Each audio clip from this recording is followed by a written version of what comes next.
What's good, everybody? It's your boy, O'Shea Duke Jackson, back at it again with another episode of the Celebrity Junk.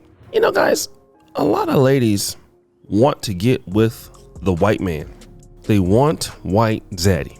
And boy, is this story ever so true when it comes to Nakira Griner.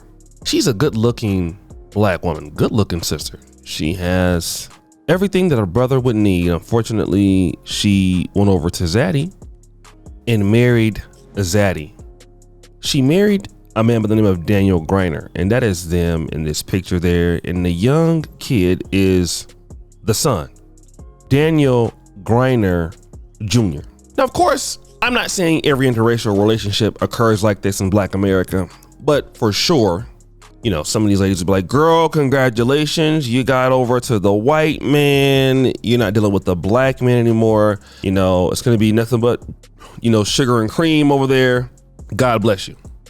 Until something happens, because, you know, not every lady can handle a child, as we see that in the community now. But the kid would not eat the food that she was trying to make.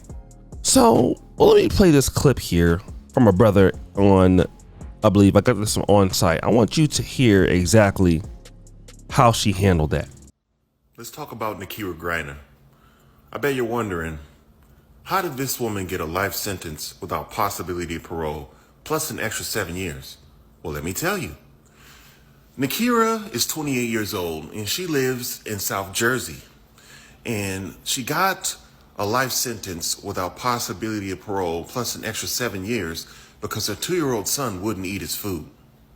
Now, when her 2-year-old son wouldn't eat his food, her resolution for him not eating his food was to crush his skull into 74 pieces and then put him in the oven and cook him.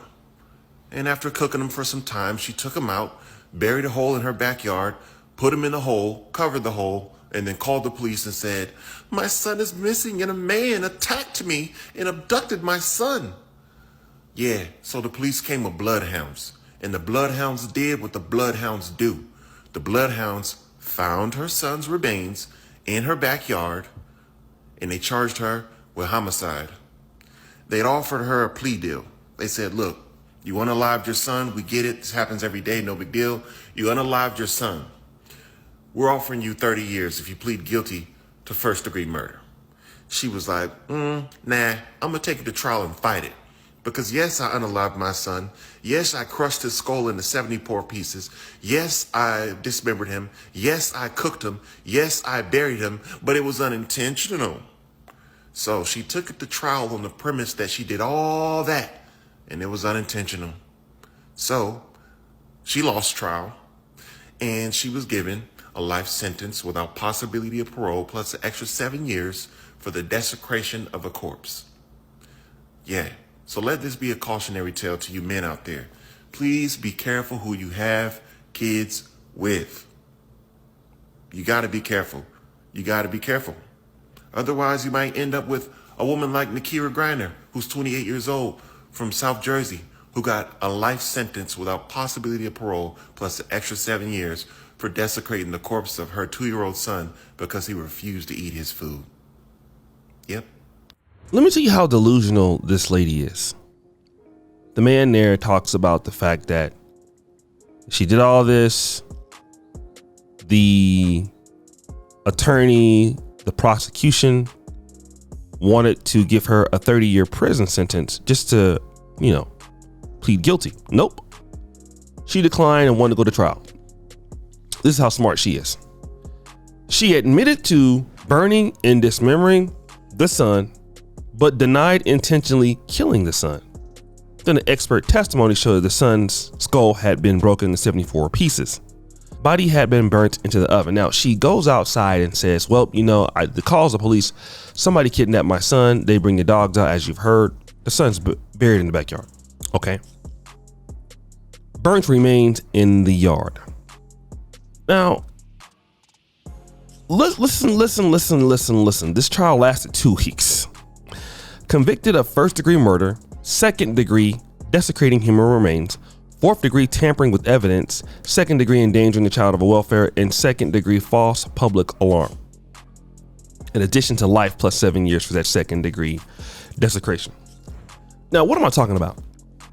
See, these ladies, or some of these people in the community, you feel like your bad habits, your bad proclivities are going to change when you go over to somebody else. And this is the problem. A lot of ladies that feel like they're going to get a rich man. I've dealt with this here on the continent of Africa. And a lot of times I will meet people and they will say, can you hook me up with a white person?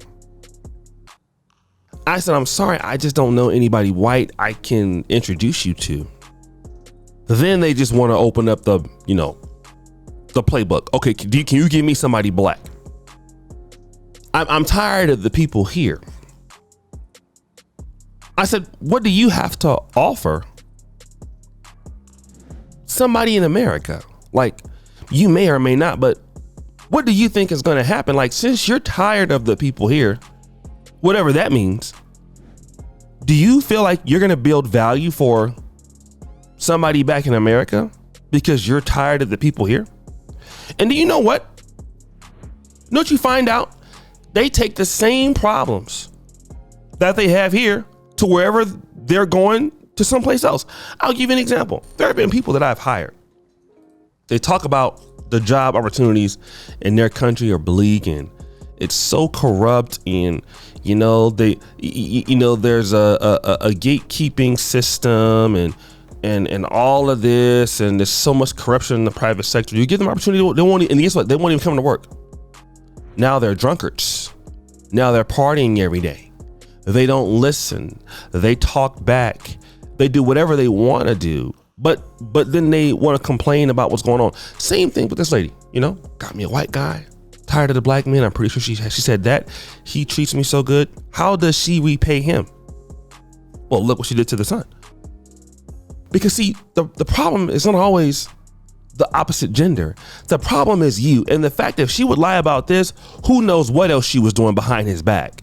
If she would blatantly, delusionally talk about this with her son, didn't let somebody else clap cheeks is easy. That's easy. This guy doesn't know what he was dealing with.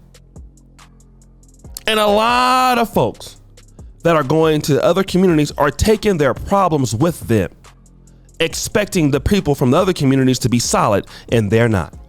And it's happening every day, more than we want to admit. So guys, it's your boy O'Shea Duke Jackson, back at it again with another episode of The Celebrity Junk. I appreciate you for all that you do, Skirty Bell. We're out.